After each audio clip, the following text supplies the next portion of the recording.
Hola hermanos queridos, tanto tiempo que no los veo. Quiero compartirles hoy una palabra. Luis me pidió que les comparte una palabra.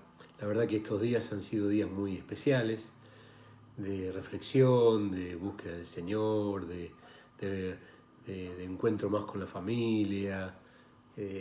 Bueno, pues ha sido un tiempo muy especial, ¿no? Y este fin de semana pasada que tuvimos esta bendición de escuchar a nuestros mayores, a Ángel, a Víctor, a Jorge y el desafío que ellos nos dieron tan precioso, ¿no?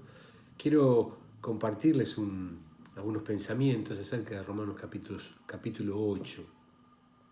Hace unos días atrás estuve pensando, mirando este capítulo versículo por versículo, y la verdad que fue muy interesante poder desglosarlo un poquito, y quiero compartirles un pedazo de este capítulo que esencialmente habla sobre el espíritu y la carne. Bueno, hace un contraste entre ambas cosas. Y leamos en principio Romanos capítulo 8, el versículo 5 en adelante. Dice: los que son de la carne piensan en las cosas de la carne, pero los que son del espíritu, en las cosas del espíritu. Porque el ocuparse de la carne es muerte, pero el ocuparse del espíritu es vida y paz. Por cuanto la mente carnal es enemistad contra Dios, porque no se sujeta a la ley de Dios, ni tampoco puede, y los que viven según la carne no pueden agradar a Dios. Mas vosotros no vivís según la carne, sino según el Espíritu, si es que el Espíritu de Dios mora en vosotros. Y si alguno no tiene el Espíritu de Cristo, no es de él. Versículo 11 dice: si el Espíritu de aquel que levantó de los muertos a Jesús mora en vosotros, el que levantó de los muertos a Cristo Jesús vivificará también vuestros cuerpos mortales por su Espíritu que mora en vosotros. Y el versículo 12 dice: así que hermanos, deudores somos, no a la carne, para que vivamos conforme a la carne, porque si vivís conforme a la carne, moriréis, mas si por el Espíritu hacéis morir las obras de la carne, viviréis. Porque todos los que son guiados por el Espíritu de Dios, estos son hijos de Dios. Bueno, cuando uno enfrenta este capítulo tan precioso, ¿no?, que viene desde el capítulo, bueno, todo Romanos es un libro muy, muy lindo, muy tremendo, ¿no?, que viene de ese capítulo 7, donde Pablo se encuentra en esa lucha diciendo: el bien que quiero hacer, ese no hago; el mal que no quiero hacer, ese hago. Parece que tiene una contradicción en su fuero interior. Y él dice: ¿quién me librará de este cuerpo de muerte? Y termina diciendo: gracias doy a Dios por Jesucristo, Señor nuestro. Y nos plantea este capítulo tan precioso que nos habla sobre la vida en el Espíritu. Así que cuando pensamos en estos dos tipos de personas que hay, los cristianos llenos del Espíritu Santo y los carnales. La palabra carnal tiene que ver con una persona que vive según sus impulsos terrenos. No está hablando de la carne, esto que tocamos, sino aquella naturaleza humana que nos lleva a rebelarnos contra Dios, que nos lleva a hacer las cosas que a Dios le desagrada, a hacer lo que se nos antoja. Así que acá está una disyuntiva, o podría preguntar: ¿de qué lado estás o de qué lado estoy? ¿Qué son las cosas de la carne? ¿O qué hacen, en primer lugar, digo, según estos versículos que leímos, qué hacen los carnales? Decirle carnal a una persona parece una cosa muy fuerte, ¿no? Pablo le decía a los corintios que ellos eran carnales. Muy fuerte lo que dijo Pablo a los corintios cuando ellos estaban todos divididos, peleados entre sí, ¿no? ¿Qué hacen los carnales? Acá dice que los carnales por lo menos hacen tres cosas: piensan en las cosas de la carne. Es decir, su mente divaga constantemente en las cosas de la carne. Y como piensan, alguien dijo: lo que uno es lo que uno piensa. Se ocupan de las cosas de la carne. Toda su fortaleza, su fuerza, la gastan en las cosas de la carne. Y no dice que no pueden ni quieren agradar a Dios. Dice algo más allí, que los designios de la carne, o dicho de otra manera, la mente carnal, no puede agradar a Dios, ni quiere tampoco. Entonces, la primera pregunta es: ¿qué son las cosas de la carne? Acá dice las cosas de la carne. Piensan en las cosas de la carne, se ocupan de las cosas de la carne. Como dije recién, las cosas de la carne es una vida que está dominada por una naturaleza humana pecadora. Nosotros aprendimos eso con esos grafiquitos muy sencillos que hemos aprendido, ¿no es cierto? Por un lado el pagano, que tiene a Dios afuera de su vida, y el centro de su vida es Él, y todas las cosas que Él tiene, el trabajo, la familia, el vecindario, el dinero y todas las cosas importantes de su vida giran alrededor de Él. Y luego tenemos al religioso que hemos puesto en otro círculo, que también cree en Dios. Este otro no cree en Dios, está fuera Dios de su proyecto de vida. Pero acá este es un religioso que tiene como centro de su vida también a él mismo. Hace lo que se le da la gana. Eso aprendimos que es una definición de aquel que no es un cristiano, que no es un discípulo. Y el centro de su vida es Él también, y las cosas importantes giran alrededor de Él. Y entre las cosas importantes que Él tiene es Dios, una de las cosas importantes, pero no lo define como un discípulo. Y luego tenemos al discípulo, donde el centro de su vida es Cristo, y Él está crucificado juntamente con Cristo. El centro de su vida es el Señor Jesucristo. Ahí está el pasaje tremendo de Jesús que dice, ¿no? El que quiera ganar su vida la perderá, mas el que pierda su vida por causa de mí y del Evangelio la hallará. Así que el centro de la vida de esta persona, de este discípulo, es Cristo. El que pierda su vida por causa de mí, por amor al Señor y a la misión, la va a ganar, la va a hallar. Este es un discípulo. Estas dos personas que pusimos aquí, como hemos aprendido, el pagano, aquel que es un rebelde contra Dios, o el que cree en Dios, pero es un religioso, son personas que viven según la carne. La vida está gobernada por su naturaleza pecadora, el centro de su vida es el mismo, y la única ley es su propio deseo. Decimos en pocas palabras que esa persona vive como le parece. A veces mucha de esta gente lo dice de manera espiritual, pero vive como le parece y actúa él como quiere o como se le da la gana, como solemos decir. Así que esta persona está controlada por sus pasiones, por la lujuria hoy día, ¿no? El deseo de los ojos, los deseos de la carne, justamente, que habla también el apóstol Juan, el orgullo, la ambición, todas estas cosas están a flor de piel de esta persona. Se caracteriza por una vida que se ocupa en las cosas en las que pone su delicia, y son cosas que no tienen nada que ver con el Señor. Y entonces, en síntesis, podemos decir que las cosas del mundo dominan su vida. En la jerga futbolera, la gente vive por el fútbol, ¿no? Y la pasión del fútbol. Por ejemplo, ¿no? Los que les gusta el fútbol. Entonces, su vida es eso, ¿no? Y hasta tienen canciones en la jerga futbolera, que la vida para ellos es tal o cual equipo, porque ahí está el corazón puesto, ya sea en la música, ya sea en el fútbol, ya sea en el trabajo, ya sea en cosas que no parecen que no son malas, pero que ocupan el centro de su vida, o cosas que sí son malas y que arruinan totalmente su vida. Así que las personas que viven según la carne no pueden agradar a Dios. Eso es lo que acabamos de leer recién. No es posible agradar a Dios cuando uno piensa, la mente está siempre absorta o dando vuelta alrededor de estas cosas, quizá preocupaciones, afanes. Tenemos muchas palabras del Señor acerca de esto, ¿no? Como la semilla es ahogada en la tercera tierra por los afanes y las preocupaciones de esta vida. Y muchas de esas cosas son lícitas, pero hacen que la gente solamente piense en las cosas de la carne y se ocupe de las cosas de la carne, y lo que le sobra se lo da a Dios. Esos son los que viven según la carne. Y nos dice un dato más el apóstol Pablo en Gálatas capítulo 5, que sería lindo de alguna manera decir algunas cositas de esa, que dice que son manifiestas las obras de la carne, porque la carne trae al final acciones, y estas son, dice, vicios, ¿no? Que tienen que ver con el adulterio, la fornicación, la impureza, el libertinaje. Dice que las obras de la carne tienen que ver con adorar ídolos o practicar la brujería. Eso dice Gálatas capítulo 5, ¿no? Cuánta idolatría hay en nuestra sociedad de hoy, cuánta gente detrás de ídolos, no solamente los ídolos de barro, las estatuas, sino los ídolos de todo tipo, de la música, del fútbol, líderes políticos, tantas cosas que llaman la atención y que centran al ser humano en algo que no sea Dios.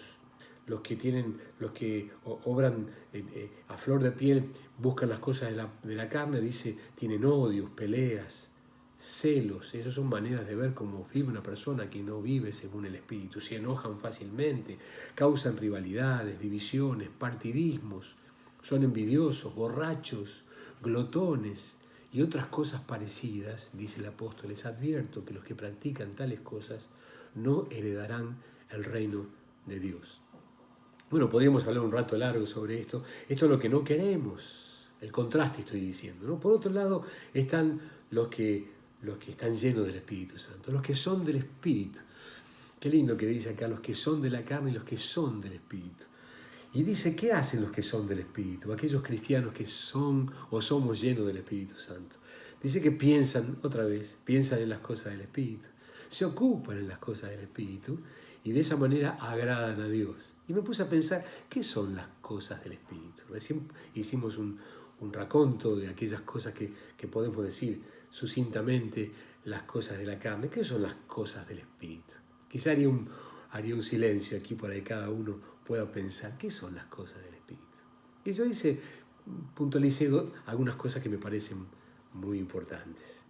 Las cosas del Espíritu tienen que ver con la persona, con una persona, porque cristianismo es relación con una persona.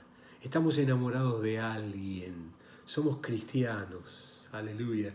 La palabra cristiano tiene que ver, Cristo es el ungido, los cristianos somos los ungidos por alguien que es una persona, y estamos enamorados de esa persona, de sus virtudes, ¿no? Las virtudes de Jesús, aleluya, su amor, su misericordia, su fidelidad, su santidad, su persona nos ha deslumbrado el día que lo conocimos, nos enamoramos de Él, y la obra de Él por nosotros, cosa difícil de entender, que el Señor nos ha llamado de tal manera, como dice el apóstol Juan, ¿no? Nos amó de tal manera. Dios se hizo hombre, siendo nosotros enemigos de Él, Él dio a su Hijo por nosotros, Él nos amó de tal manera, aleluya. No podemos entender su encarnación, su amor, casi digo loco por nosotros, nos amó de tal manera, podría habernos destruido, pero nos amó, y murió en nuestro lugar, y resucitó de los muertos, eso es su obra, y ascendió y resucitó de los muertos, en cuerpo y alma como un ser humano, y ascendió a los cielos como un ser humano, y volverá otra vez como un ser humano, es decir, lo decimos de esta manera, del cielo salió una persona y no volvió la misma persona.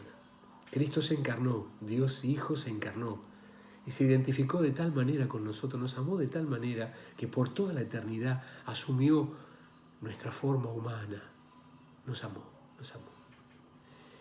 ¿Qué cosa esto, no? Pensar estas cosas, yo digo en primer lugar a todos los que la recibieron, dice el apóstol Juan, a todos los que creen en su nombre le dio el poder de ser llamados hijos de Dios.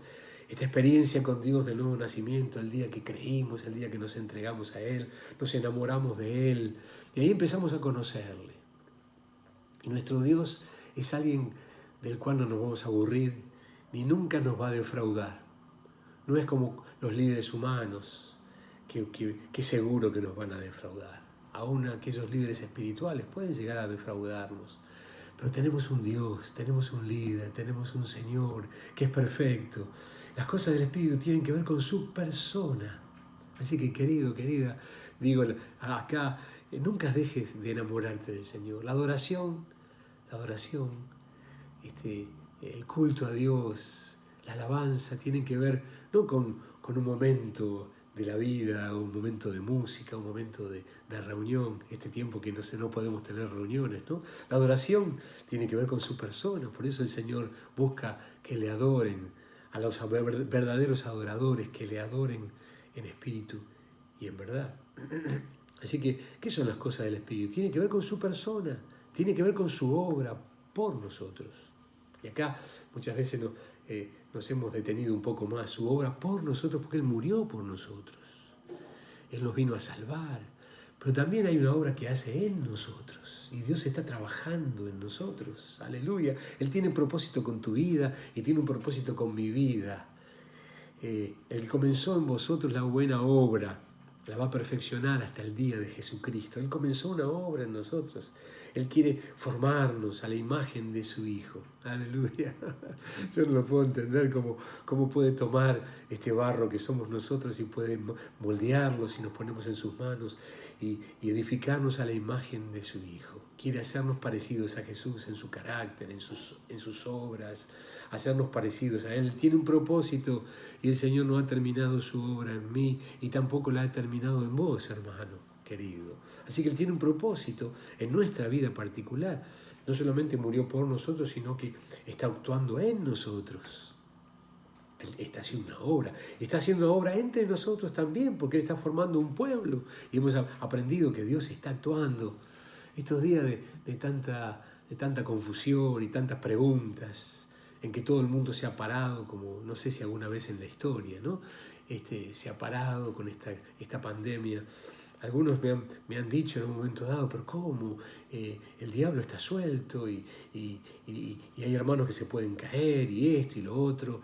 Y yo digo, yo he tenido esta sensación tan hermosa. En el centro del universo hay un trono. Y lo he dicho muchas veces porque lo creo. En ese trono hay alguien sentado y es Jesús el Señor. Aleluya. Él está sentado, no está nervioso, como suelo decir algunas veces. No está nervioso dando vueltas alrededor del trono porque se le escapó la liebre, ¿qué pasó en el mundo? ¿Qué pasó en el planeta Tierra? No, Él está sentado. Y Él ha enviado a su Espíritu Santo. Él dijo, no se preocupen, yo voy a enviar un paracleto, uno igual que yo. Y el Espíritu Santo ha venido a tomar residencia aquí en la tierra, en la iglesia. Él ha venido acá a la tierra, ha derramado su espíritu sobre nosotros. Y Él está formando un pueblo, Él está obrando. Y a pesar de que a veces veamos cosas que en nosotros y en la iglesia, y a veces que no crecemos todo lo que quisiéramos, y tantas cosas que todavía faltan entre nosotros, el Espíritu Santo está formando un pueblo, está levantando una iglesia gloriosa, sin mancha y sin arruga. Y los tiempos se aceleran, el Señor viene, también el Espíritu Santo está obrando de una manera acelerada para levantar un pueblo propio, un pueblo lleno de su Espíritu. Vos y yo estamos allí, así que nuestra responsabilidad es consagrarnos a la obra del Espíritu Santo en nosotros y a través y entre nosotros. Qué hermosos son los hermanos, qué hermoso es este pueblo que Dios está haciendo. Y Dios también tiene un propósito a través de nosotros, en la misión que el Señor nos ha llamado a tener. Si hay algo que tenemos que recuperar de alguna manera, muchos de nosotros, al volver ahora a la normalidad, cuando volvamos después de esta cuarentena, ¿no? Será esto que hemos aprendido, a ser pescadores de hombres. Cómo poder dar a conocer mejor, más efectivamente el Evangelio. Señor, que al abrir nuestra boca sea dado a conocer el misterio de Cristo. Tantas veces hemos orado esto, que el apóstol pedía que oraran por él cuando estaba preso. Que la palabra no está presa. Hermanos, le pedía él a los discípulos, oren para que al abrir mi boca, y él conocía lo que era el misterio de Dios, ¿no? Sea dado a conocer al abrir mi boca el misterio de Cristo. Que al abrir nuestra boca muchos puedan conocer el Evangelio. Aleluya, el Evangelio de Cristo. Así que Dios está obrando. ¿En qué pensamos los cristianos? Pensamos en su persona, pensamos en lo que Él hizo por nosotros, en lo que Él está haciendo en nosotros, en lo que Él está haciendo en la tierra. Él está levantando un pueblo en la tierra, en la misión que tenemos. Entonces, ¿cómo podemos mejorar nuestra misión? ¿Cómo podemos ser más efectivos en predicar el Evangelio a la gente que nos rodea? En los que son del Espíritu piensan en las cosas del Espíritu. Los que son del Espíritu tienen una perspectiva, una visión de la vida con un trasfondo distinto, ¿no? Cuando nosotros miramos la vida, tenemos un trasfondo, tenemos un fondo. Es como cuando miramos algo, yo estoy acá al lado de una ventana y tengo la bendición de ver el río, ¿no? Y cualquier cosa que se ve aquí en mi living tengo el fondo del río y veo unos barquitos pasar por allí. Ese fondo es muy lindo. Nosotros tenemos un fondo precioso que es la eternidad. Todo lo que hacemos, lo hacemos con una perspectiva que es eterna. El Señor nos ha enseñado que las cosas que hacemos aquí tienen que tener perspectiva eterna.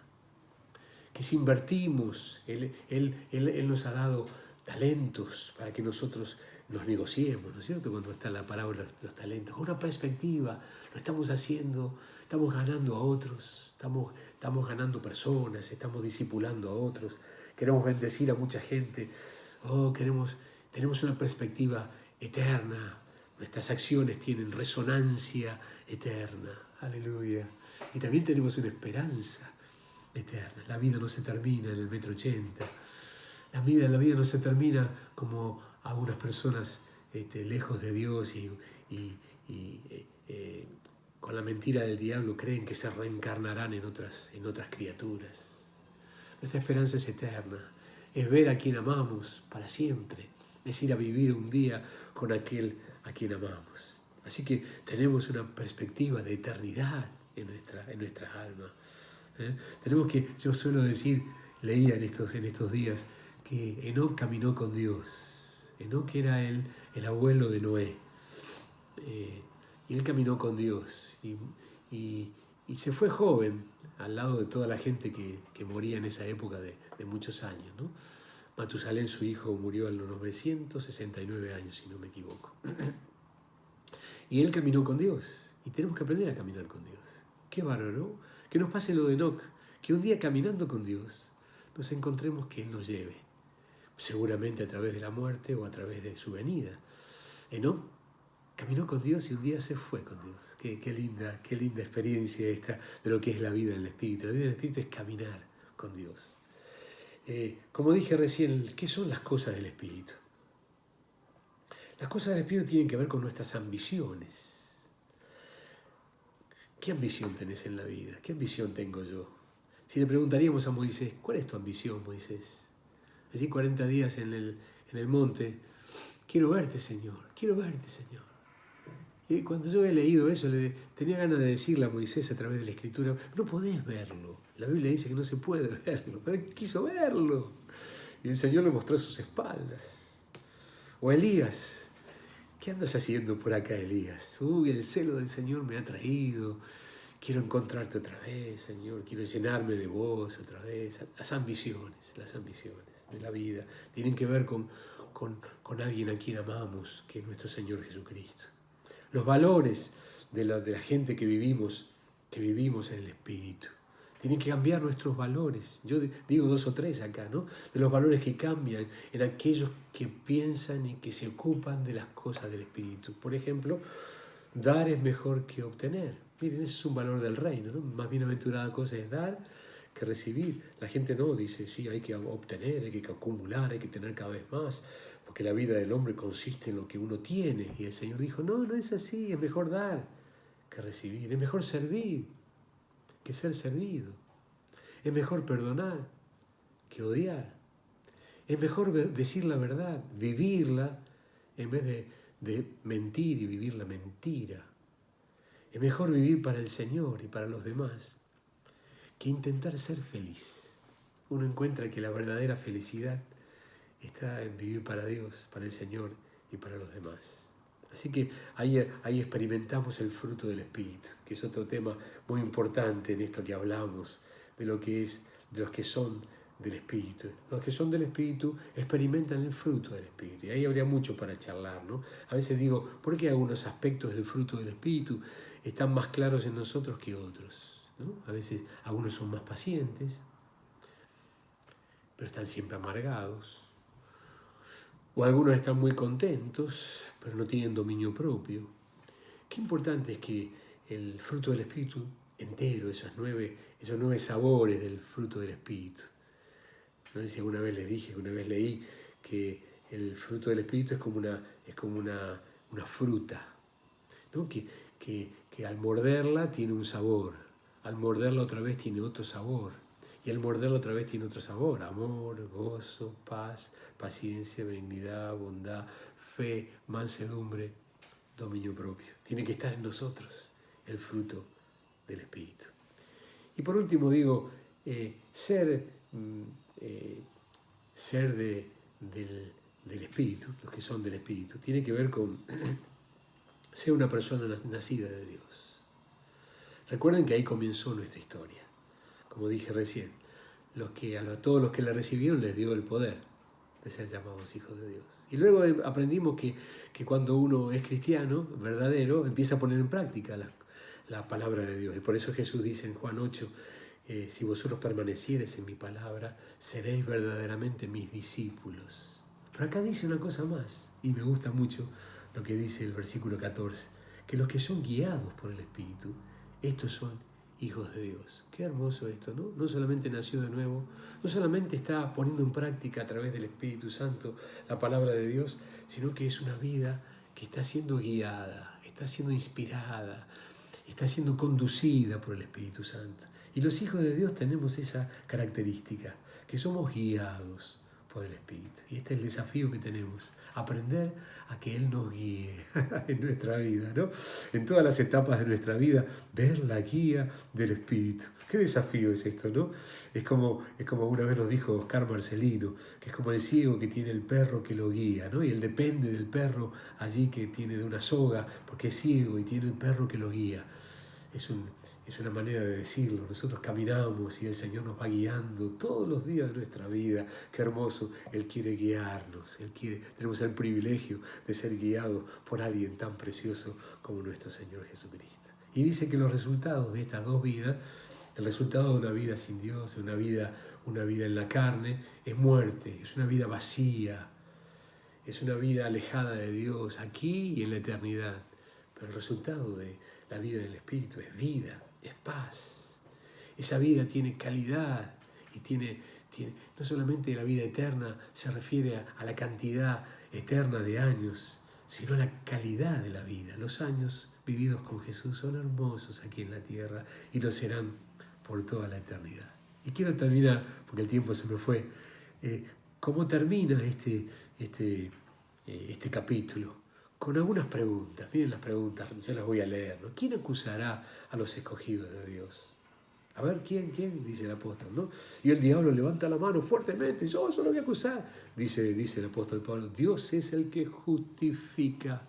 Así que nadie puede acusar, ni mi hermano me puede acusar, ni el diablo, porque Dios es el que justifica. ¿Quién es el que condenará?